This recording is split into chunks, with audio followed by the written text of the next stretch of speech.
सबको जय मसीह की। प्रियो, आज भी हम परमेश्वर के वचन से सीखेंगे जो हमारा खुदा परमेश्वर सबसे महान दाता है, उस विषय में सीखेंगे। क्योंकि यशायाह 9 अध्याय की 6 में ऐसा लिखा है, हम पढ़ेंगे उसको। क्योंकि हमारे लिए एक बालक उत्पन्न हुआ, हमें एक पुत्र दिया गया है, और प्रभुता उसके कांधे पर होगी, और उसका नाम अद्भुत युक्ति करने वाला, पराक्रमी परमेश्वर, अनंत काल का पिता और शांति का राजकुमार रखा जाएगा। इतना महान जो परमेश्वर है, अपने इकलौता पुत्र को हमारे लिए दिया, एक पुत्र दिया गया है। सो परमेश्वर दान देने में सबसे अव्वल है, आगे है। वो दाता है, वो महान दाता है। उसी के कारण ही तो हम सब आगे बढ़ता है या बरकत पाते हैं इस नाशमान दुनिया में, जहाँ पर जो है आदम के पाप के कारण मृत्यु आई, और उस जगत को देखकर परमेश्वर के दिल में दुख हुआ कि मेरे ओर से, मेरे अपने हाथों से बनाया मनुष्य बिगड़ गया। तो उनको बचाने के लिए परमेश्वर ने एक युक्ति किया। परमेश्वर की बुद्धि में एक रास्ता निकला। वो सबसे महान बुद्धि वो है कि परमेश्वर ने अपना इकलौता पुत्र को दे दिया। यस, वो भी लिखा है यूहन्ना 3:16 में। परमेश्वर जगत के लोगों से या जगत से ऐसा प्रेम किया, उसने अपना इकलौता पुत्र दे दिया ताकि उस पर विश्वास करने वाला नाश न हो परंतु अनंत जीवन पाए। परमेश्वर उनको बचाने के लिए क्या किया? दिया, गिविंग। तो परमेश्वर मनुष्य को बचाने के लिए कुछ दे दिया। क्या दिया? अपना पुत्र को दे दिया, अपना कृपा। उसका पुत्र का नाम है वचन, उसके पुत्र का नाम है कृपा। उसके पुत्र जो है अनुग्रहकारी है। तो पिता ने अपना पुत्र को, इकलौता पुत्र को दिया। कलीसिया बनने तक, जो प्रेरितों का पुस्तक 2 अध्याय में कलीसिया की शुरुआत है, तब तक हमेशा बाइबल में लिखा रहता है कि इकलौता पुत्र, इकलौता पुत्र। लेकिन एक बार कलीसिया बनने के बाद उसका नाम इकलौता पुत्र बदलकर परमेश्वर ने पहलौठा रख दिया, पहलौठा। तब तक परमेश्वर को और कोई पुत्र नहीं था। हालांकि स्वर्गदूतों को परमेश्वर का पुत्र का नाम से पुकारा जाता, लेकिन यीशु का नाम है इकलौता पुत्र, बिगोटन, ओनली बिगोटन सन, इकलौता, परमेश्वर का खुद का अपना बेटा। जब एक बार कलीसिया बन गई यीशु की मृत्यु और यीशु के लहू के कारण, तो बहुत सा पुत्रों में पहलौठा बन गया यीशु। तो इसलिए प्रेरितों का पुस्तक के बाद यीशु का नाम इकलौता की जगह पर आपको पहलौठा मिलेगा। वो पहलौठा बन गया। तो परमेश्वर दाता है। वो परमेश्वर ने पुत्र को एक बीज के रूप में संसार में बोया। पहला कोरिन्थी में ये लिखा है कि हे मूर्ख, तुम नहीं जानते कि जब तक बीज जमीन पे गिरकर मर नहीं जाते, उसमें से नया पौधा उगता नहीं। यानी यीशु पृथ्वी पर गिर के, यानी परमेश्वर नीचे लाया, तो उसकी मृत्यु के बाद जो है बहुत सारे पुत्रों को उत्पन्न किया यीशु के लहू ने। बहुत सारे, करोड़ों अरबों में है। तो एकमात्र यीशु ने करोड़ों अरबों पुत्रों को बनाया या लाया प्रभु पिता के राज्य में। तो प्रियो, परमेश्वर पिता सबसे बड़ा दाता है, और वो बीज बोना उसको आता है, फसल काटना उसको आता है, वो हमको सिखाता भी है। उत्पत्ति 8:22 में लिखा है कि जब तक पृथ्वी बनी रहेगी, कई हजारों साल तक रहेगी, और उसके बाद इसकी अंत होगा, नया पृथ्वी, नई जमीन, वो सब आसमान सब होंगे। तो जब तक पृथ्वी बना रहेगा, तो प्रभु ने कहा मौसम का बदलना, ठंड या गर्मी, ये जारी रहेगा, और दिन और रात का सिद्धांत जो है वो जारी रहेगा। आज भी है वो। और बीज बोने का, फसल काटने का वो सिद्धांत जो है, ये परमेश्वर ने रखा। चाहे कोरोना आ जाए, चाहे जो भी हो, चाहे बाढ़ आ जाए, आ भी चुका था, चाहे कोई भी आ जाए, ये संसार जब तक बनी रहेगी, ये तीनों सिद्धांत जारी रहेगा। गर्मी और मौसम का बदलना, ये सूरज की चारों तरफ चक्कर लगाने के कारण, और पृथ्वी अपने आप में घूमती है, तो इस कारण वो दिन और रात बदलता, वो सिद्धांत भी चेंज नहीं होगा जब तक पृथ्वी बनी रहेगी। और जब तक प्रभु ने मनुष्य को इधर रखा है, पृथ्वी को रखा है, तब तक बीज बोने का, फसल काटने का, ये सिद्धांत जारी रहेगा।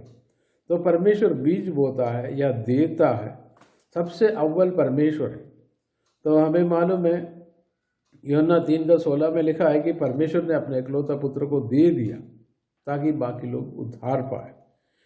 फिर लिखा है कि रोमी 8:32 में लिखा है कि अगर परमेश्वर ने अपने इकलौता पुत्र को भी रख नहीं छोड़ा, देने से मना नहीं किया, अगर दे दिया तो वो क्या कुछ क्यों कर न देंगे, क्या वो क्या चीज़ें आपसे रोकेंगे। यानी इसका मतलब वो सब कुछ देंगे। यानी उसको पुत्र का समान कीमती कोई भी चीज़ नहीं है। वो सबसे ज़्यादा अहमियत, वैल्यू अपना पुत्र को देता है। इधर की जो चीज़ें हमारी रोजी रोटी, कपड़ा, थोड़ा सा फाइनेंस, ये जो भी हो, वो परमेश्वर उसको कम अहमियत देता है। अर्थात मैं कहने का मतलब ये है, उसका जो अपना पुत्र को जो वैल्यू दिया है उतना नहीं देता, उससे कम है। तो बाइबल ये सवाल हमसे करता, क्या इतना बड़ा और बेशकीमती तोहफा अगर पिता आपको दे सकता है, अर्थात उसका पुत्र को दे सकता है, तो छोटी छोटी चीज़ें जिसकी वैल्यू यीशु से, प्रभु यीशु की वैल्यू से कम है, क्या वो नहीं देंगे आपको? उस सवाल में जवाब है वो ये है कि बिल्कुल आपको देंगे। तो परमेश्वर सबसे बड़ा दाता है। आपका जीवन को आप चेक करो, आप जब बीमार थे तो प्रभु ने आपको चंगाई दी। चंगाई देने के लिए यीशु को मार खाना पड़ा, उसकी मार खाने से हम चंगे हुए। और आप जब गरीब थे, परेशान थे, आर्थिक तंगी हालत में थे, तो आपको धनवान बनाने के लिए, कमी गटी से छुड़ाने के लिए प्रभु खुद कंगाल बन गया। उसकी कंगाल बनने से तुम धनी बन जाओ या धनी बन गए हो। तो प्रभु अपने आप को खाली करके आपको भर रहा। जो पिता में जो स्वभाव है वही एग्जैक्ट स्वभाव वही पुत्र में भी दिखता है। ये इब्रानी 1:3 में लिखा है कि वो पिता का एकदम छाप, यानी कि एकदम वही कॉपी है, एकदम वो इमेज है। जैसा पिता है वैसा पुत्र है। उसका नेचर, वो हालांकि पुत्र मनुष्य बनकर आया, पिता मनुष्य बनकर नहीं आया। पिता के कहने पर पुत्र जो है अपने सिंहासन में जो बैठे थे, तो प्रभु खुद ही प्रार्थना करते हैं, हे पिता, पहले जो आपके साथ जो मेरी महिमा थी उसी महिमा में मुझे वापस लाना। यानी स्वर्ग में जो था प्रभु यीशु और पिता के बराबर था, वो आप पिता के समानता में न रहकर उसको आप पकड़ के नहीं बैठा, अपने आप को दास बनाया, पिता के अधीनता में आया करके लिखा है। जैसे पिता में वो नेचर है देने का, वो सेम नेचर पुत्र में है। इसलिए आप आनंदित रहो। आपके ये अभी सब लोग क्रिसमस की इस यीशु की जन्म पिता ने दिया करके पूरे दुनिया में लोग मना रहे हैं, तो मैं भी कह रहा हूँ इस बात पे आप खुशी मनाओ, पिता ने आपको अपना इकलौता पुत्र दे दिया है। बी ग्लैड, खुश रहो, आनंदित हो जाओ। आपकी प्रार्थना जो है सुनी गई है। यब्बेस की प्रार्थना प्रभु ने सुना, याकूब की प्रार्थना प्रभु ने सुना, और एक एक जो दानियल की प्रार्थना कबूल हो गया। अय्यूब की प्रार्थना अंततः प्रभु ने सुन लिया, उसको डबल दिया परमेश्वर ने। कई लोग बोलते हैं कि परमेश्वर ने उनसे लिया, अय्यूब तक कहते हैं प्रभु देता है, प्रभु लेता है। प्रभु ने उसको बर्बाद नहीं किया। अगर आप अय्यूब की पुस्तक पढ़े, उसमें लिखा शैतान ने उसको बर्बाद की। अय्यूब ने एक भी बार शैतान का नाम जिक्र नहीं किया। उसको नहीं मालूम था कि ये बैकग्राउंड में ये चल रहा, क्योंकि ये याद रखना पुराना नियम है, याद रखना मूसा के पहले की ज़माना है, बाइबल लिखा नहीं था। उसने अपना जो वो धर्मी व्यक्ति था वो उसमें 3 बार लिखा, लेकिन अपने ज्ञान में उसने कह दिया प्रभु देता है, प्रभु लेता है। प्रभु देता वो तो सही है, प्रभु ने उनको खींच कर लिया नहीं। प्रभु ऐसा खींच कर लेने के लिए देता नहीं। वो अपना तह दिल से एक बार दिया तो वो पश्चाताप नहीं करता कि मैंने क्या दिया करके। एक बार दिया मतलब दिया है। आज भी प्रभु को कोई पश्चाताप नहीं है कि उसने अपना पुत्र को दे दिया है। वो आपसे विद्रोह नहीं करता, पीछे नहीं खींचता। हालांकि मनुष्य यीशु को स्वीकार करने में मना करता, इनकार करता, कई लोग नरक उसी कारण जाता, इसलिए नहीं कि पिता ने आपको उद्धार नहीं दिया। नंबर वन, उद्धार का कारण है, उद्धार देता है। तो प्रियो, हम प्रभु को धन्यवाद करेंगे, हमारा परमेश्वर पिता दाता है। वो हमको सांस दिया है, वो हमें जो रहने की हर वस्तु दी है, कपड़ा दिया है, जो आने जाने की सुविधा दी है, रहने के लिए जगह दी उसने, आपको हेल्थ दिया है, आपकी जीवन में बरकत दी है, शांति दिलाया उसने, क्योंकि शांति का राजकुमार है यीशु मसीह। जैसे पिता आपको देता है, पुत्र भी देता ही रहता, पवित्र आत्मा भी देता रहता। वो वरदान देता है, अगुवाई देता है, आपको बल देता है। ऐसे या 40:29 में लिखा, वो बलहीन व्यक्ति को बल देता है। तो परमेश्वर देता है। और नीति वचन 10:22 में देखिए, परमेश्वर के अनुग्रह से धन मिलता है ना, कि धन भी वो देता है। और अगर यदि आप एक एक आयतें इस प्रकार पढ़ें, जो व्यवस्था विवरण 8 का 17-18 मिलाकर पढ़ेंगे, अभी अपन उसमें नहीं जा रहा, कि परमेश्वर कहता है कि मैंने तुम्हारे पूर्वजों से वाचा बांधा है, उस कारण मैंने तुम्हें धन बनाने की सामर्थ्य दी है। और इसका मतलब वो परमेश्वर सामर्थ्य देता है, अलग अलग प्रकार की चंगाई का सामर्थ्य देता है, और धन बनाने की सामर्थ्य देता है, बीमारी से छुड़ाता है, हर प्रकार की बल वो कृपा वो देता है। क्योंकि आप अगर सोच के देखो, इस दुनिया में प्रभु हमको मदद नहीं करेंगे, वो हमको बल नहीं देंगे, तो हमें कौन बल देगा? तो हम अपने विचारों को बदल दें कि परमेश्वर पिता को एक दाता और एक अनुग्रहकारी और भला करने वाला परमेश्वर के रूप में देखना शुरू करें। ऐसा नहीं, कई लोगों के मन में है कि परमेश्वर मारता है, काटता है, पीटता है। हालांकि अंतिम न्याय जो प्रभु जरूर करेगा, जो यीशु को ग्रहण किया उसको अपना पास कृपा में बुला लेगा, जो यीशु को मना किया है, जो यीशु को ग्रहण करने से इनकार किया, उसको 100% वो नरक में डालेंगे। ये तो होगा, अंत का न्याय होगा, परमेश्वर न्यायी भी है। लेकिन याद रखना, पहले वो कृपालु है, दयालु है। जो परमेश्वर की कृपा को इनकार करते हैं, उस व्यक्ति के ऊपर न्याय आता है।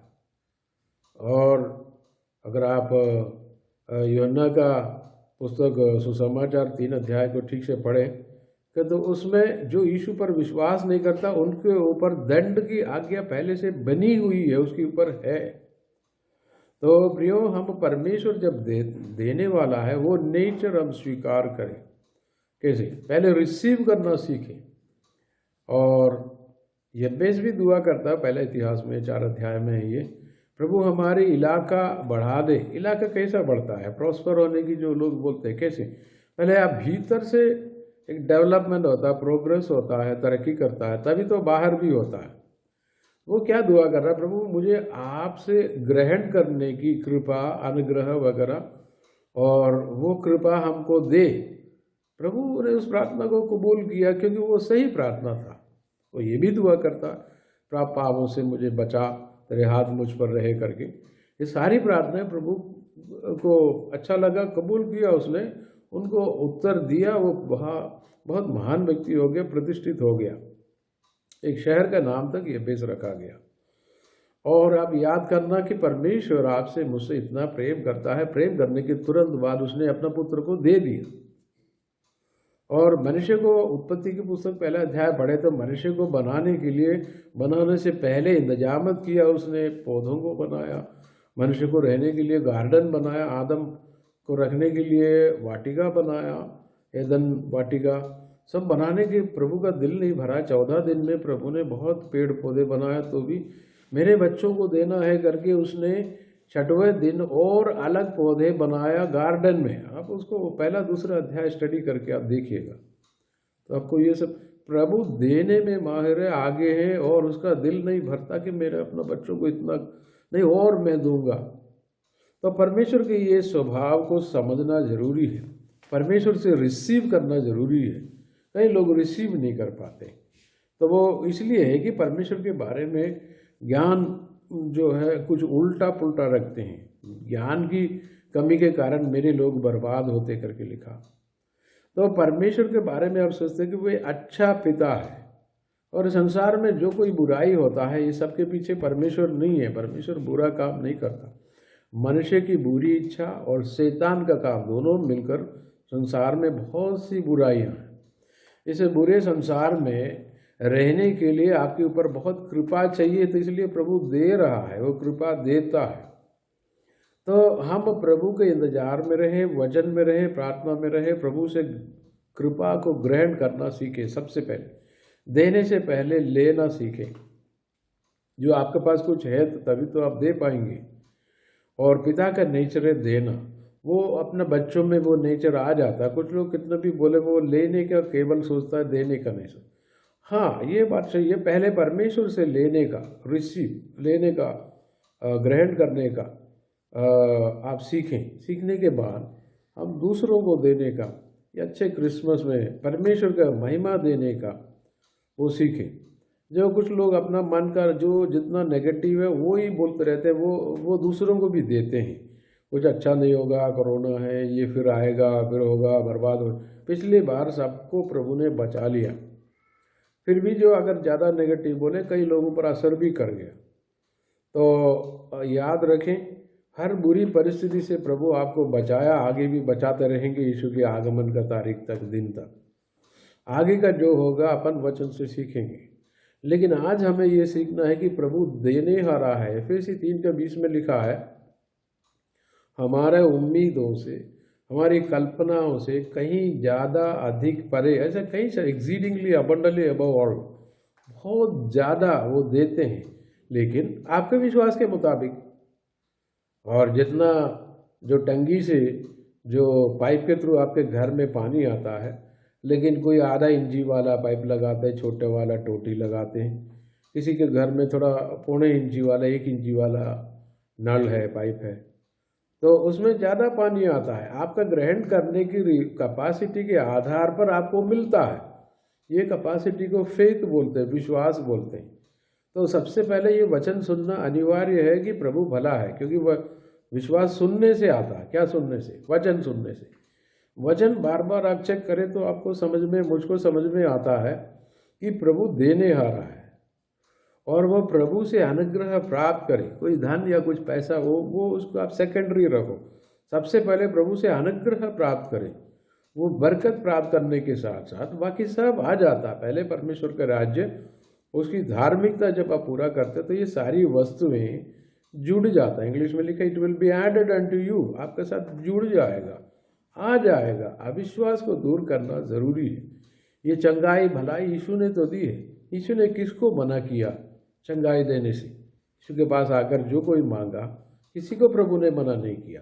जबकि एक औरत 12 बरस से लहू बहने वाली औरत ने बिना बोले यीशु से चंगाई खींच कर लेके चली गई, लेकिन यीशु ने बोला रुक जाओ उधर, थोड़ा और अनुग्रह देता, तेरे नाम तो बता।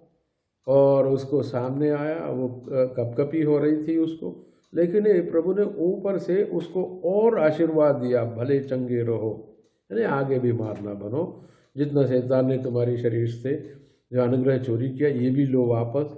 और होल माने तुम पूरा अनुग्रह में रहो, संपूर्ण रहो, शलोम यानी संपूर्ण अनुग्रह के साथ रहो। इस तरह की एक आशीर्वाद उसके ऊपर रिलीज किया। देखिए, एक तो ये चंगाई बिना बोले ले गई वो औरत, ऊपर से प्रभु ने उसको अनुग्रह दी। प्रभु ने उसको मना कहाँ किया? तो लोग कहीं बहाना बनाते हैं। प्रभु देता है, आप मांगने से कहीं ज़्यादा अधिक परे। और फिलिपी 4:19 में भी लिखा, मेरा परमेश्वर अपना धन की महिमा के अनुसार तुम्हें बहुत आय से दे। पौलुस भी आशीर्वाद दे रहा, जबकि वो कई मुसीबतों से होकर पार किया, तो भी वो आशीर्वाद दे रहा, क्योंकि वो यीशु के संग रह कर यीशु का स्वभाव उसमें आ गया। और लोहा भी जो है चुंबक के साथ अगर पास में रहे, उसको रहकर वो धीरे धीरे वो चुंबक का नेचर इसमें आ जाता है, वो चुंबक बन जाता है लोहा। और हम भी प्रभु के साथ में रहकर अंश अंश करके यीशु के रूप में बदल जाता है। वचन के आईने से लेख देखे, यीशु डायरेक्ट नहीं दिखता तो वचन के आईने से दिखता। प्रभु आपको बहुत अनुग्रह दिया है और भी देते रहेंगे। उसके अनुग्रह के बगैर हम एक दिन नहीं रह सकता, क्योंकि हम उसी कृपा में हैं। सूरज जैसे प्रतिदिन धूप रोशनी देता है, तो ये कंप्लेंट नहीं करता मैंने बहुत दिया बंद करूँगा, लेकिन वो आज भी दे रहा था, कल भी देंगे, परसों भी देंगे। जब तक दुनिया बनी रहेगी वो अपना रोशनी देते रहेंगे। परमेश्वर का नेचर है, वो बदलता नहीं। जब तक आप उसकी कृपा के अधीन में रहेंगे वो आपको देते रहेंगे। पहले उसे रिसीव करें, उसके बाद उसके समान आप भी दूसरों को प्रभु के राज्य के लिए देना शुरू करें। परमेश्वर आपको अनुग्रह देवे, और प्रभु अति महान दाता है। प्रभु आपको अनुग्रह दे, और प्रभु से काफ़ी अनुग्रह आप रिसीव करें। चंगाई भलाई आप प्रभु से रिसीव करें। शैतान कितना भी आपके मन में झूठ बोलते हैं कि झूठ को बाहर निकालें और कहना शुरू करें कि मेरा परमेश्वर अनुग्रहकारी, विलम्ब से क्रोध करने वाला धन्य परमेश्वर है, मैं उनसे अनुग्रह लेता हूँ। May the lord bless you. प्रभु आपको बहुत आय से अनुग्रह दे। इस क्रिसमस के समय पर, सीजन पर प्रभु की स्वभाव आप में, मुझ में सब आ जाए। हम भी अनुग्रह देने वाले बन जाए, लेकिन पहले प्रभु से ज़्यादा अनुग्रह ग्रहण करने वाले बन जाए। प्रभु यीशु नासरी आपको बरकत देवे। आपका नेक्स्ट ईयर, अगले साल भी बरकतों से भर जाए। प्रभु को महिमा मिले, यीशु के नाम से आमीन। God bless you.